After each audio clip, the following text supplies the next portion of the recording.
Welcome to the Great Birth Rebellion podcast. I'm your host, Dr. Melanie Jackson. I'm a clinical and research midwife with my PhD, and each episode I cast a critical eye over current maternity care practice by grappling with research and historical knowledge to help you get the best out of your pregnancy, birth, and postpartum journey. Hello, Rebels. Welcome to this bonus episode of the Great Birth Rebellion podcast. And this one is specifically for Australian midwives. The reason why I'm doing this bonus episode is that all week this week, and it started yesterday, we've been doing what I call Free Week. And every October, I spend one whole week talking to midwives about how they can transition from working in a hospital system or as an employed midwife into private practice, being a self-employed midwife. One of the benefits of being self-employed is that you can offer women services that wouldn't necessarily be available to them inside the system. You can work more autonomously and provide services like home birth. There's some real barriers to entering into private practice, mostly because there's a lot of confusion about how to do it and what the rules are. And so I spend all week, 1 week of October, and this is it, giving as much information as I possibly can. It's completely free to any midwife who's keen to discover what the logistics would be of moving into private practice. All week, I'm sending out free resources. They come via email. So if you want to keep getting them all week this week, then go to my website, melaниethemidwife.com, and there's a button at the top of the website there where you can click it, get on the mailing list, and all the resources come straight to you, and you can just watch it in your own time through the week. My email inbox is open and I'm ready to answer questions for people so that you can get a full understanding of the logistics and practicalities of working as a private midwife. This opportunity doesn't really come up anywhere else, so this is pretty unique. So if it's something you've been thinking of, this is your opportunity. Head to melaниethemidwife.com. The details will be in the show notes, and you can get the rest of the week's free information. But today I'm going to offer a little bit of what we're going to be doing this week to help get you started. Let's get into it. And welcome to this series about becoming a privately practicing midwife in Australia. This week, we are going to hear a lot of information, and it's all designed to help you understand, and if you're ready, to start your journey into private practice midwifery. And some of you have just come to learn and observe and explore. Just a bit curious, completely fine. Welcome to you. That's great. This is the perfect opportunity for that. But if you are here and you're keen to actually start working in private practice, then I can promise you that you're on the right path by being here. This is the beginning of that journey, and so I want to welcome you and congratulate you on that. It's really exciting, and thank you for using this opportunity to get started. Now, this learning opportunity only comes up once a year. Every year around October, I offer this for midwives to break out of the shift work, the day-to-day mentality of showing up for rostered work day after day after day. And I have to say, over the last 5 years, I've really noticed an increased number of midwives who are contacting me and asking for options about what they can do if they no longer want to work in a hospital. And that's what I'm here to talk about. That's what this week is about, opening you up to the possibilities that await you in your midwifery career. We do not have to keep working this way, day to day, shift to shift, in jobs that don't satisfy us. So I come to you from a place of having made this change myself, positioning myself where I am today. I'm passionate about helping other midwives do the same. And I've been privately practicing midwife for 15 years. And in that time, I've been providing women with care to give birth at home and just chipping away and building up my business to make it what it is today. Of course, in all new journeys, there's confusion and failures and mistakes, but they are very quickly followed by small wins and then bigger and bigger wins. And the further along I get in business, the fewer mistakes I make, the less clunky it becomes, and the bigger the wins get. And that's what I'm here to share with you today. So maybe you don't have to make the same little clunky mistakes that I made. You know, when I first started in private practice, it was relatively easy to become a privately practicing midwife. But over the years, I've just watched it become more and more complex and more confusing, and it feels out of reach for a lot of midwives. And it's a real deterrent. And some midwives just don't start or try because it seems like it's too hard.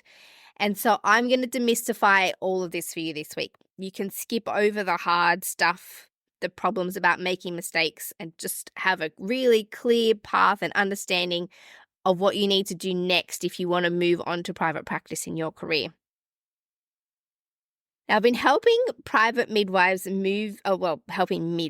move into private practice for years now, formally and informally. And over the last 4 years, I've mentored 120 midwives.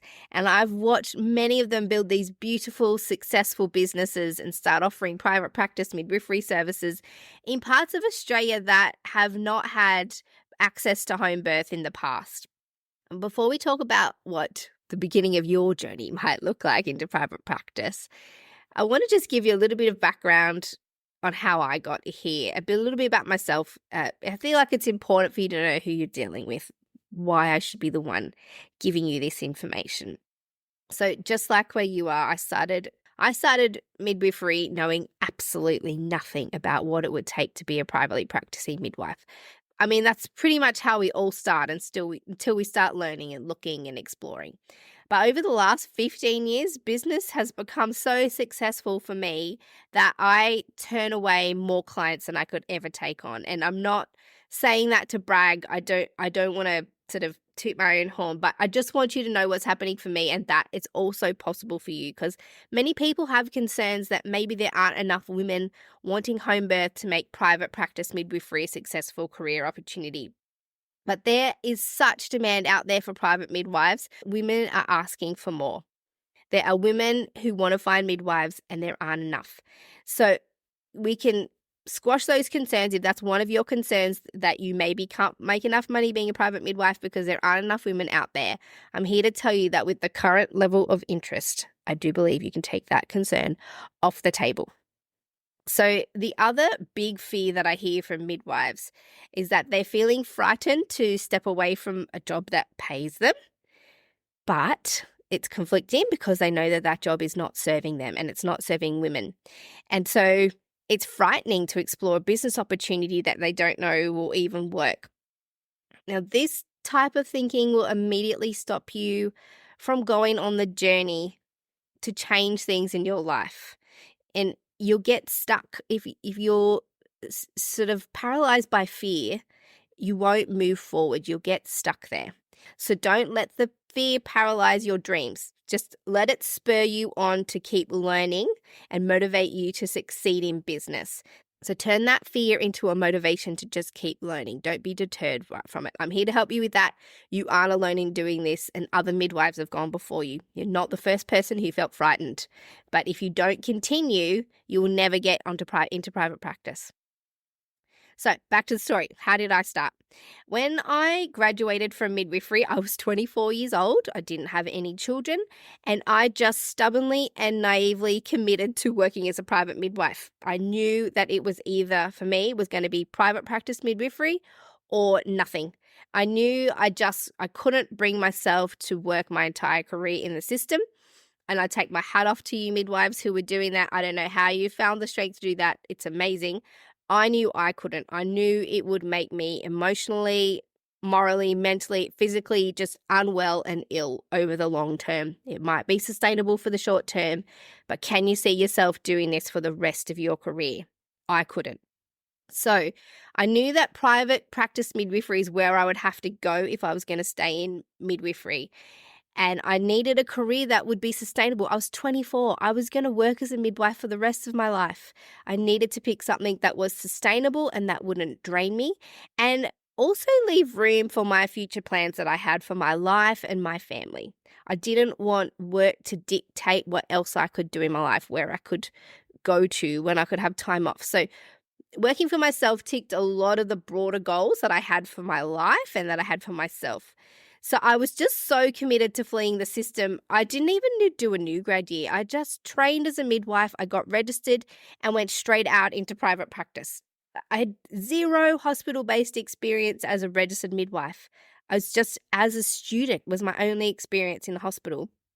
But it's given me a really unique skill set when I'm attending births. I've basically just learnt to be with physiological birth. And so that has become a really unique point of that's a massive part of my skill set, something I'd really, really love to share with you all. So, unfortunately, you can't do this now. The path into private practice midwifery has come a lot more arduous and just lengthy than it used to be. But that's what I want to talk to you about today. So, although things are different, I'm going to explain how things work.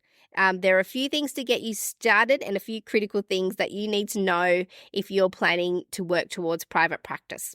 So as I said, when I started, it was super easy. I got registered, I gathered up a kit, I made a very basic website, and along with my mentor who was sort of helping me out, I made some new connections in the home birth industry and just started taking on clients. At this time, there was no insurance product at all. We were all working uninsured. There were very few requirements that we had to adhere to, none of the guidelines that we have today. So fast forward to now. It's a lot more complex. The political culture around birth in this country doesn't make it any easier. And it actually feels as though everything is working against us and resisting against us on our path into private practice. And, it makes sense. We've been groomed by the system to train in order to enter into hospitals to work. The pathway into hospital-based work is easy. They tell us exactly how to do it. There's interviews. We're just groomed to move into shift work at a hospital so that we can support and uphold a maternity system that's been built around us. We're trained with the expectation that we will toe the line. And because of that, if you want to do something different to that, there is no clear pathway on how to start and do what's next. They don't teach us that at university. They don't encourage us to think broadly about our career options. We're encouraged by the whole education process and the system to fall into line, work shifts at the hospital. Midwives don't even know the basics of what else we could possibly do if we didn't work in a hospital. And that is a strategic design to keep us there. Now, it doesn't have to be this way. There are other options. You just need someone to show you how to achieve this. So today I'm going to show you the starting point, the absolute ground level essentials of what needs to be in place for you to start planning your business. If you don't do anything else until you've done what we talk about today. And I'm going to show you how to break out of that conditioning and the expectation that we're just all going to work in hospitals. So this opens up an opportunity to have clarity about how to start in private practice and break out of the small versions that we've been conditioned to be. We've been conditioned not to expect more from our careers, but there is more. You don't have to keep going down the path that you're on. And this is your opportunity to explore another option. And that's what we'll be doing all week. So this is really exciting. We're going to have paradigm shift. Okay, these are the things that you need to do in order to become a private midwife today. So grab a pen. This is a kind of tick list opportunity of things that you need to be moving towards. You may well have already done them, which is really good information. Even if you've already done all these things, this is good information to have because then you know that you are on the right path to private practice. So firstly, number 1 on your page. You have to be a registered midwife, and this might be obvious, but you have to have a university degree, be registered as a midwife through the Nursing and Midwifery Board if you want to work as a private midwife. So if you're already trained and registered, then tick, first thing is done on your list. If not, you know what to do next. Finish your training, get registered. That will be your main goal. You need to do nothing else except finish your qualification. Many of you watching, tick, easy, you've done that.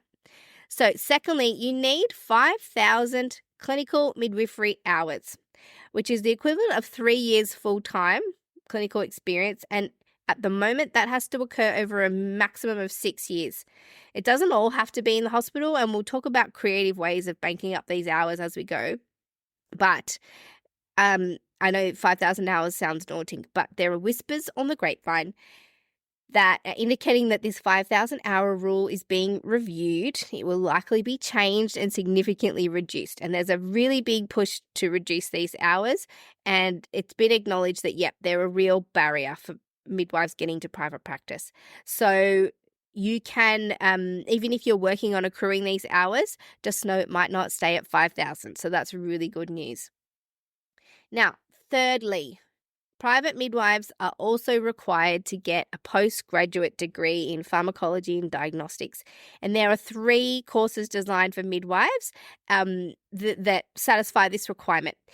The Nursing and Midwifery Board of Australia does have all 3 listed on their website, and there's a little link below this video. If you just click on there, that will come up with a document that shows you which 3 courses you can do that are approved. So, and I know some of you are going, oh my gosh, not back to university. The thought of going back to uni feels like a real big deal breaker, but don't let it frighten you. You can do that. You've already done that. You've done a degree. You're a midwife. I did this degree while I was pregnant and I was working. You can do it too. It doesn't last long. It's 6 months to a year, depending on what you choose. And, when we're making big changes, doing new things in business, we have to do hard things sometimes to get to the place where you want to go. So don't put a lid on this opportunity because it requires extra time and effort. You can do this. Just hard yards at the beginning and you'll reap all the rewards. And that's the same with the 5,000 hours. Many midwives just can't get through those 5,000 hours and they give up. But the giver-uppers will never be privately practicing midwives. So we've got to keep showing up day after day, do these hard things if we want the rewards. So now your path is clear. If you are registered, tick. If you're working at accruing your hours, tick. If you are currently on maternity leave, you can actually also be accruing hours at that time. That's a little perk, tick. Now, last thing to do is knock over that university course and tick. After you've finished all those things, apply to become an endorsed midwife through the Nursing and Midwifery Board of Australia, which means that you are eligible for the insurance product that privately practicing midwives need to purchase in order to be insured from our work. So there's one organisation that insures us, MIGA, M-I-G-A. We do all of those things, the 5,000 hours, the university degree, all in order to get endorsed, because MIGA will only insure endorsed midwives. And so for that reason, only endorsed midwives can work as privately practicing midwives. And as part of our endorsement, we get a Medicare provider number and a prescriber number. And all of that means that we can get Medicare rebates for a portion of our care. We can write scripts for medications if women need them, and referrals for blood tests and ultrasound. So there's a lot that we can do once we get our endorsement. So it's a worthwhile venture and a requirement if you're going to be in private practice. So those are those initial 3 steps. Some of you are thinking, whoa, hang on a second, I've done all of that. And if you are already there, that is super exciting. You've already moved through what I think is the most challenging part of becoming a privately practicing midwife, is those initial steps. So if you've already completed those, the good news is that, you're centimeters away from being able to launch yourself into private practice midwifery. It's really exciting. There is not much standing between you and private practice midwifery. So if that's you, I think, pat on the back, bit of an excited dance. This is a great day.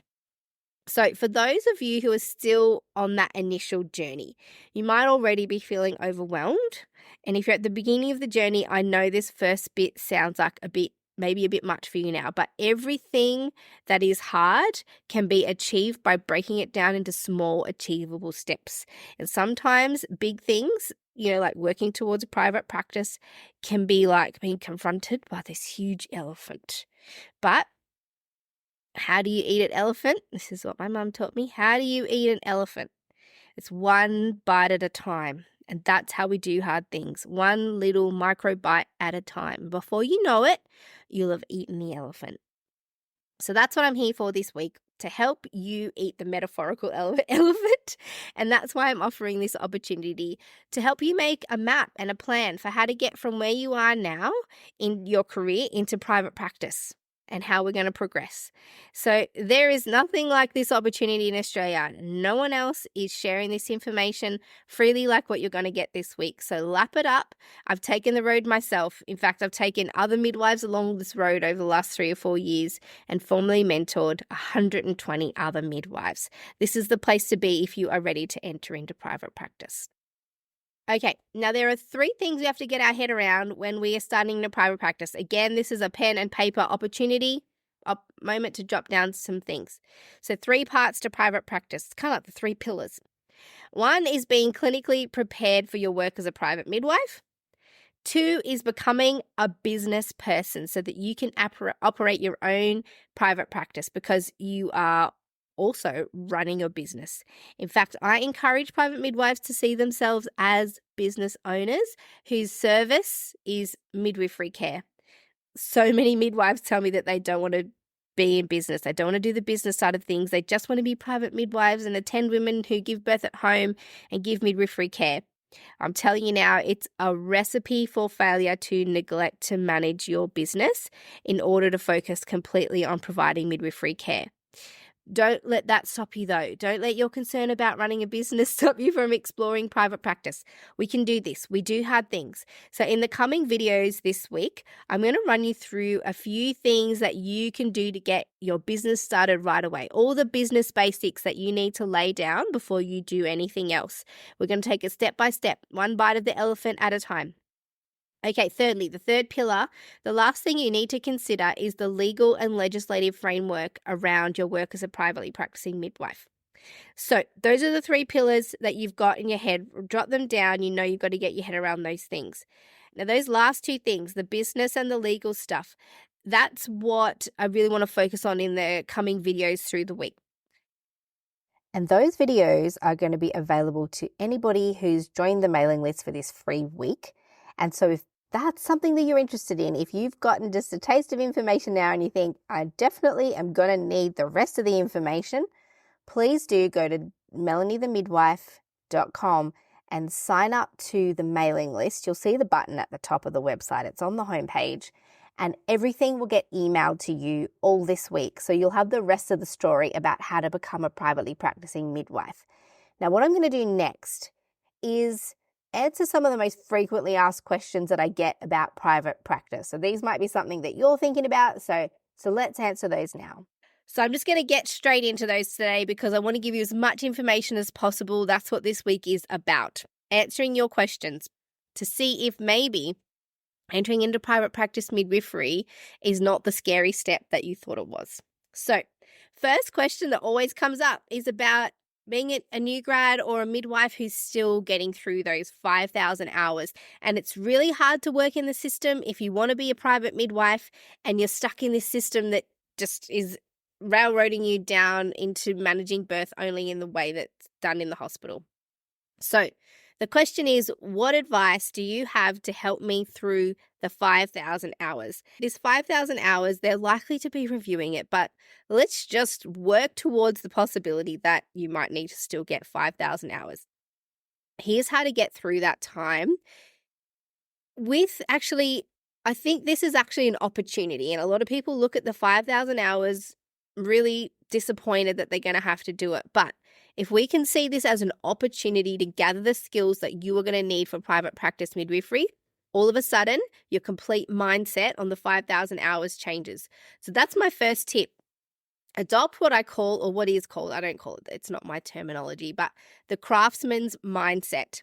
And a craftsman always looks at his or her work and asks, how can I get better? What do I need to do to gather the skills to keep building and honing my craft? So your craft is midwifery and you want to get really, really good at it. And this 5,000 hours in the system, although it's really difficult, is an opportunity to hone some of your craft. And there are some things that you don't get a lot of practice on when you're actually in private practice midwifery. So for example, I don't get to suture very often because actually not many perineums need suturing at a home birth, even if there's been a tear. That's a whole other thing, but practicing suturing. The other thing is we don't do a lot of vaginal exams at home, but when we do, we need to be really, really good at it. So take your opportunity while you're in the hospital to practice things that are done repetitively over and over and over again. Things like cannulation. Anything that you can learn that you know that you're going to be able to transfer into private practice midwifery, take the opportunity to hone that craft. And so this is about, the 5,000 hours is about gathering the skills that you're going to need for private practice midwifery. Yeah, can you cannulate? That would be amazing to keep practicing that. So think of the skills that you might need: vaginal exams, resus, cannulation. Obviously there's a lot that you'll be learning when you leave, and there's a lot that you'll be unlearning when you leave the hospital system, but there's certain core skills that will take you through to your private practice midwifery career. Focus on gathering those. The craftsman's mindset says, what can I learn and how can I get better, instead of how do I just get through these hours and get out of here. So take this opportunity to learn. The other thing that's really important is that you build strong relationships with your local healthcare services, because when you're in private practice, you're still going to be using them. You still need to have a good reputation with your local hospital so that when you transfer your clients in, or when you need to escalate care antenatally, postnatally, or during birth, that hospital will willingly accept and welcome your clients and you in a situation that's not hostile. And so work at finding buddies in the system, work out who might be somebody who you can tap into when you're in private practice as a contact point. But basically you want to maintain a good reputation in your service. The other thing that you might find is like-minded midwives who are really keen to also enter into private practice, and you guys can just work at that together. So building strong relationships where you can uphold a good reputation will put you in good stead for your career as a privately practicing midwife once you leave the system. So that's always my answer for people who are asking what can they do in those 5,000 hours, even though it's hard. I think take advantage of the opportunity that you have to repetitively practice skills and to build strong relationships. Okay, next question is about the role of the second midwife. So if you're new to private practice and the idea of working as a privately practicing midwife, the rules are here in Australia that you have to have a second midwife at the woman's birth. So that can work a number of different ways. And, we can talk much later about how, or the role of a second midwife in regards to sort of what the woman needs and what every single sort of different midwife uses. I've always used other private midwives as the second midwife for lots of different reasons, and we'll talk about that. Some midwives have midwives who work in a hospital, and they will access them just for the birth, so they'll call on whoever's available that day. But the role, if at the very base level, the role of a second midwife is to be present for the birth. And I guess it's just in case there's an emergency. But the rule is that we have to have a second midwife. So it depends on you and the midwife that you're working with as to what role she or he might have as your second midwife.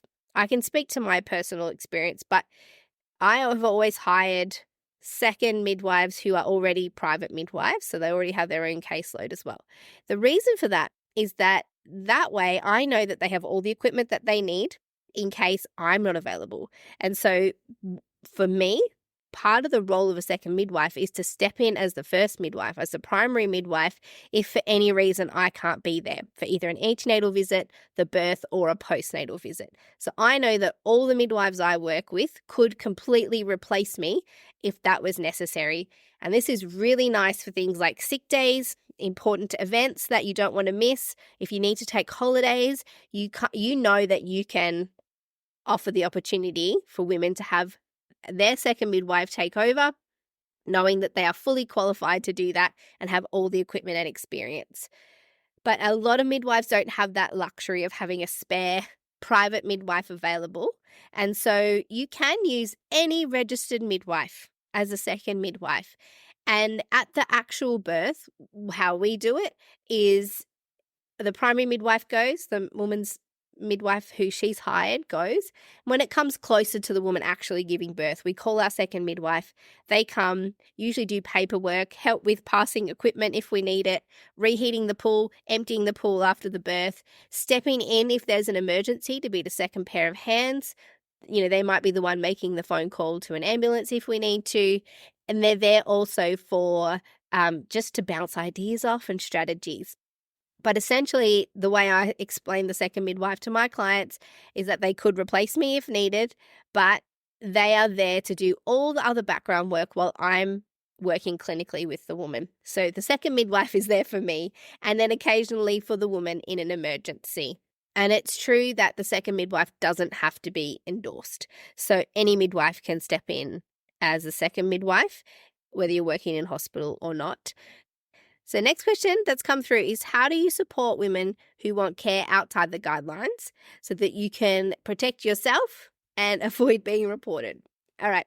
So the backstory on this is that as privately practicing midwives, we work under certain legislative documents. And one of those documents is the Australian College of Midwives Guidelines for Consultation and Referral. And you can get access to this as a PDF. It's completely free through the Australian College of Midwives, or you can buy yourself a copy. But basically, the Australian College of Midwives Guidelines for Consultation and Referral, or we just simply call it the guidelines, have divided a big list of pre-existing, conditions, things that come up through pregnancy or afterwards as a category A, B, or C. And then that dictates if a woman's a category A, B, or C for her certain health conditions, that will dictate whether or not you as a midwife are required to refer that woman on, or whether you could just consult with someone, or if they're a category A, they're completely within your scope and you don't have to activate the guidelines. Now, there are some women who fall outside of the guidelines, so what we would say probably a category B or C, who decline the recommendation to be referred to or consult with another healthcare provider. So as midwives, we're required to offer women the opportunity for consultation and referral if they are in a category B or C in the guidelines. If they decline that opportunity, then there is a document that we can use called a record of understanding that is in the guidelines. And basically this record of understanding is designed to be used as a record-keeping tool for women who decline the recommendation. So these are the women who you might be thinking are outside of the guidelines. So they still want their midwife to be caring for them, and they've declined the opportunity to escalate care to another healthcare provider if required. The way that we protect ourselves in these situations is educating the woman thoroughly about her circumstance. So one of the things that would be considered outside the guidelines would be something like VBAC, vaginal birth after cesarean. And although it does feel within my scope to care for women who are planning a VBAC, I still will always tell them that they're a category B in the Australian College of Midwives guidelines. And as a result of that, I'm required to recommend that we have a consultation with an obstetrician, somebody else, the health service. Most of the time, women decline this opportunity. And so we complete the record of understanding.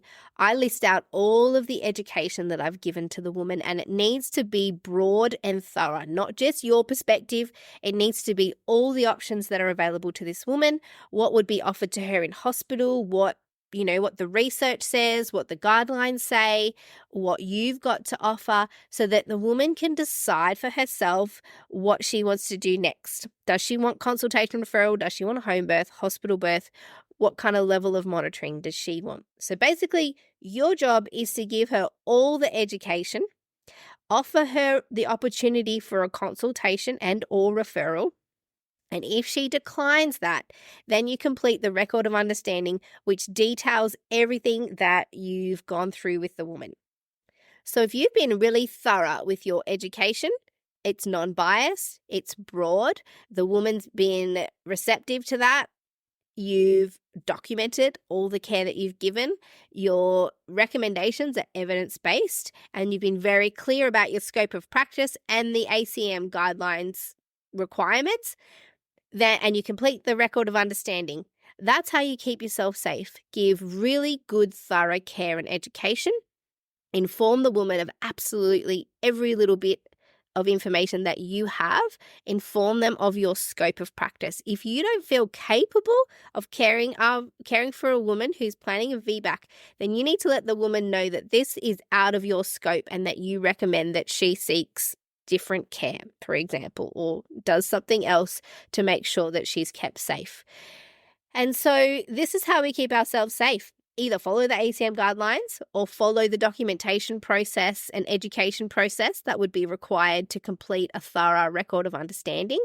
If you're giving evidence-based care and non-biased approach to educating women, The other thing you can do to keep yourself really safe in private practice, and this is where some of the issues come up where midwives get reported for doing things that are considered outside our scope. Even if we've been through this beautifully thorough process of thorough documentation, thorough education, evidence-based care following the ACM guidelines. But when you're engaging with other people in the healthcare service, because this is where usually your complaints are going to come from, not from your clients, usually other healthcare providers are going to be the source of what we like to call vexatious reporting against private midwives. But if you have worked really hard to build your reputation and you are really polite and kind to people when you engage, you're much less likely to be reported to the HCCC based on an emotional response to your care or your presence.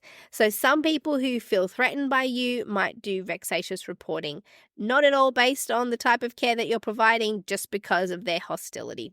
So make every effort to just be kind and polite to people, and you may find yourself able to avoid complaints.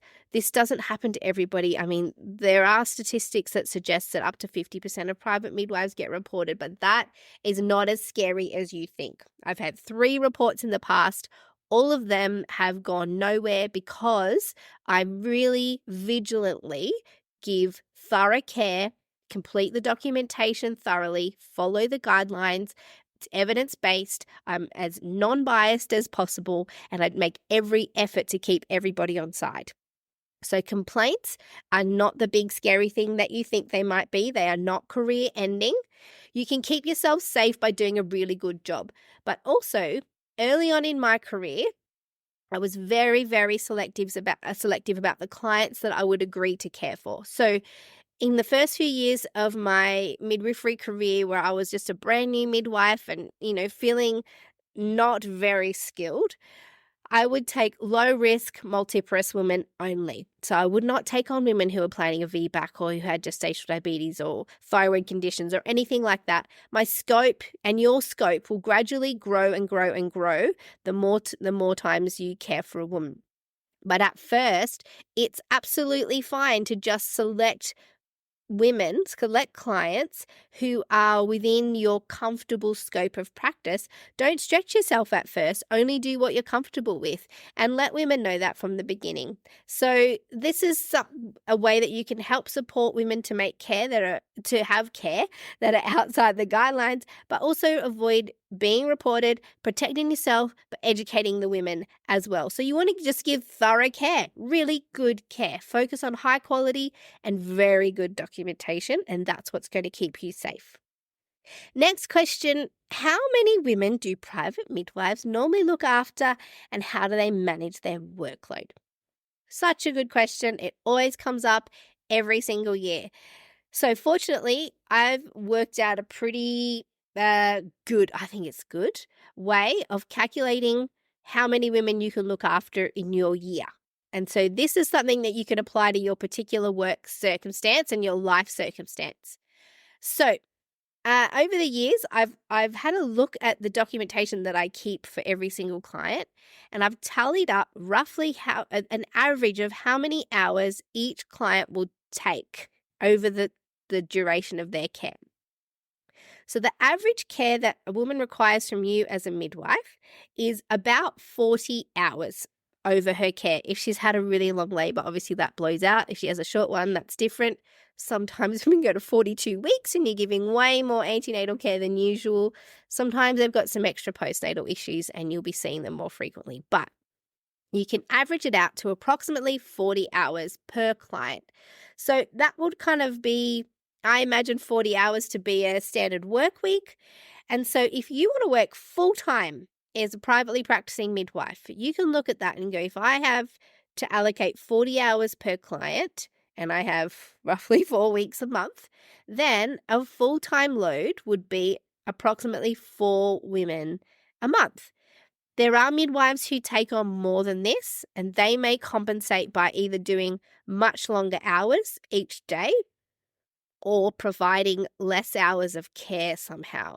So it depends on what you want to do. If you want to work really hard and heaps of hours and that's all you're doing with your week, if you don't have a family to cater to, or, you're sort of free to do that, that's a choice that you can make. Can I just recommend that you don't make the choice to provide less care?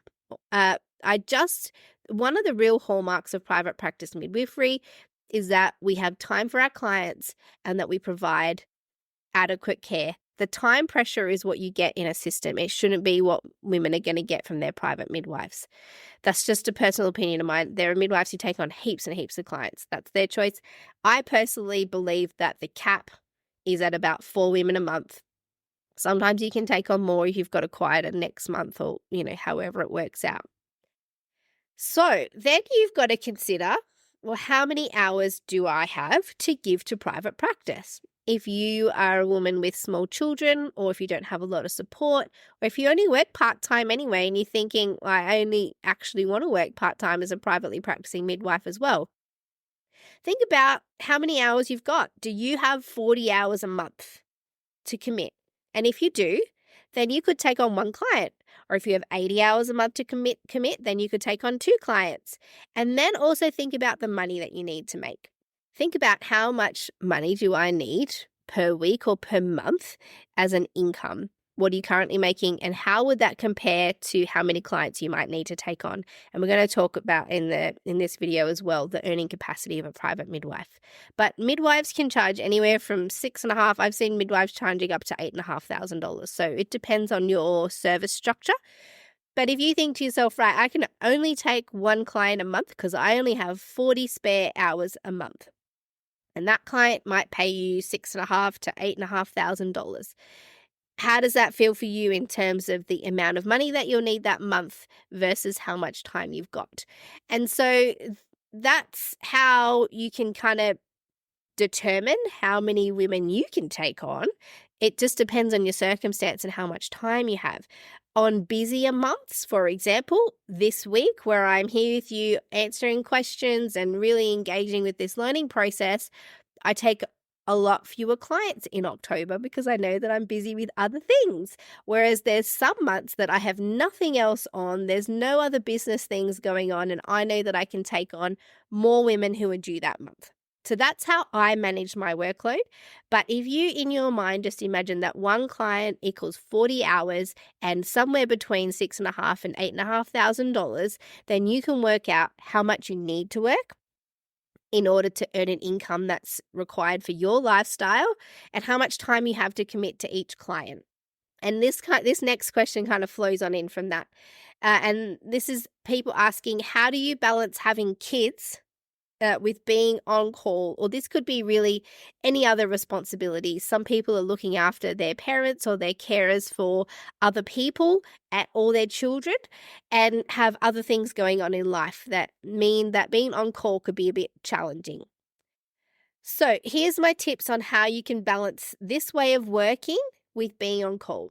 And can I just add here, when you're working shift work in a hospital, you actually have very little control over when you're going to be working. That we're always shuffling something around and looking for support. If you're on a morning shift and you're supposed to be taking your children to school, you've got to be making alternative plans frequently. So I find that working as a privately practicing midwife actually gives you more control over your day and how you allocate your time than what you'd be doing in a hospital setting. So I just want to start with that, because there's always this myth of like, oh, wow, but you're on call. Yeah, but if, at most you're going to be out 4 times a month where you can't control the time. Whereas if, you can control antenatal, postnatal visits and when you're going to do those, you can have allocated booking times. So how do you balance being on call with your other lifestyle commitments? Well, kids aren't really a lifestyle, are they? But they're a life commitment. All right. So again, work out how many hours a week you have to allocate to your work as a midwife. And then you can manage your workload. So you've got to be disciplined with that. If you've nominated that you only have 40 or 80 hours available per month to be a privately practicing midwife, don't take on more than 1 or 2 clients a month. And so you've got to be disciplined to not exceed the hours that you've allocated to your work as a privately practicing midwife. The problem comes is where you mentally know that you've got only room for 1 or 2 clients and you take on 3 or 4. And all of a sudden that you've started to stretch yourself and trying to fit things in hours that you don't have. So you got to be disciplined. Really do the maths. How many hours do I have per month to dedicate to private practice midwifery? The next thing is to take stock of your support network and childcare arrangements. So this is something that I've always done, is checked in with my husband and with my children's grandparents and friends. Is, if at the last minute, if I needed to call on you for something, how would you feel about that? And so that's questions that I've always asked when I started midwifery and throughout my career, asked what people's availabilities are and their willingness to help with this. And it can be as simple as, hey, I'd like to become a privately practicing midwife. In order to do that, there might be times where I'm called away at the last minute and cannot and need some help with this or this. I also have goats that need milking. So in my mind, I need to make sure that I'm here at 7 a.m. to make sure the goats are milked. But what happens if I'm not? And so that's part of what I factor in as well when I think about what I need to have support for. So checking in with them, having an on-call plan. So early in my career, my husband also worked. And so every night we would sit down and go, right, if I was called away tonight, what would we do? How can we manage this? And so we knew the capacity of our support network. He knew where he was going to be the next day. I knew what might possibly happen. So we'd always just make a little plan. And the other thing that you can do is talk to your kids or the people who are under your care or your commitments, talk to your goats, about your decision-making around your work plans. So, for example, my kids know I'm a private midwife. I might be gone at any time. They're not surprised by that if they wake up and I'm not in the house. They're aware of what my work requires. The other thing that I do is I have some non-negotiables. So, one thing that I always remind my children, and right from they were very little, is that mummy always comes home. So mum's going out to a birth, but mummy always comes back. And so that was a really nice way, particularly speaking to small children, that mummy always comes home once the baby's born. And this is mum's work, and that's okay. And so I've let go of guilt about leaving my children for this work. This is mummy's work and this is important, and they know that they are loved and cared for and that mummy always comes home. We always have a holiday together in December. We take them camping and they look forward to that December holiday. I always take my kids' birthdays off and we have a great big party for both of them, and it's a really special time for our family. We also have a plan to go to, there's a festival that our kids really, really enjoy, and that's something that I always make time for. The other thing that we do is that Christmas, they don't really know what day it is, and we just will drop Christmas on them sometime, obviously not just any time in December, but around Christmas time, we will have a surprise Christmas morning where we go, it's time to open presents, and we have Christmas breakfast, and that means I'm always there for Christmas. Even if I'm actually away on the 25th of December, we will do Christmas with the kids, whether it's on the 25th or the 23rd or the 24th. They don't care. So that's some ways of how I've balanced and managed being on call with kids. All right, next question is that, once you've satisfied all the requirements of being a private midwife and getting endorsed, and you're ready to start practice, how much does the insurance package cost? Okay, so the insurance is based on how much you earn providing antenatal, postnatal care, so it's tiered. So you basically, MIGA, M-I-G-A, our insurer, will ask you what your earning is approximately, and again, that would change every year, and then they will calculate a cost for you. It's not as expensive as you think. Consider allocating $3,000 to $4,000 a year for your insurance product, and that will be enough, particularly as you're getting started. You can pay it monthly. It's less if you're working less, so it is based on income. And what is the last question that I'm going to do today is, what is the earning capacity of a private midwife? So we spoke about just earlier roughly $6,500 to $8,500 that you'll get per client. There are expenses that come out of that. So consider things like tax and the second midwife and insurance and equipment and any of your, paying for training and education and things like that. But the earning capacity of a private midwife is far higher than any position in a hospital.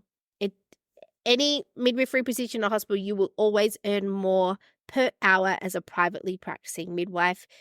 So calculate how many women you think you can take on by what you think you might charge. If you start that at $6,500, that's kind of the bare minimum. Do that calculation. If you can see just 10 clients a year, then that's $65,000. If you can double that, then it's $130,000. That's only 20 women a year. And then also factor in your holidays and time that you want to have off. So I always calculate income on a 10-month basis, knowing that you could have 2 months of the year completely off if you want to. Now, private midwives can earn money in lots of different ways. It doesn't just have to be a full package of care. It doesn't have to be home birth. Some midwives only do antenatal, postnatal care. Some people are lactation consultants also. They'll do additional things like placenta encapsulation and childbirth education classes, and they'll run blessing ways and all kinds of add-on services that you could add to your work as a private midwife. It doesn't have to be on call. You can have everything scheduled in and doing that within your life, within your other life commitments. Okay, that is it for today. If you want to hear the rest of the information that I'm giving out through Free Week, and you're interested in understanding what the steps are to move from working where you are now into private practice midwifery in Australia, then I'm doing a full week of free information, very similar to what you just heard. It all gets delivered to your email. And so register for that mailing list at melaniethemidwife.com. There's a little link in the show notes. And the rest will come to your inbox. Now, I'm doing this week through October. It started on the 20th of October and it'll go all the way through to the 25th of October. It's your opportunity to learn. You won't hear it anywhere else. That's been this week's episode of The Great Birth Rebellion. To get access to the resources for each podcast episode, join the mailing list at melaniethemidwife.com. And to support the work of this podcast, wear the rebellion in the form of clothing and other merch at thegreatbirthrebellion.com. Follow me, Mel, at Melanie the Midwife on socials, and the show at The Great Birth Rebellion. All the details are in the show notes.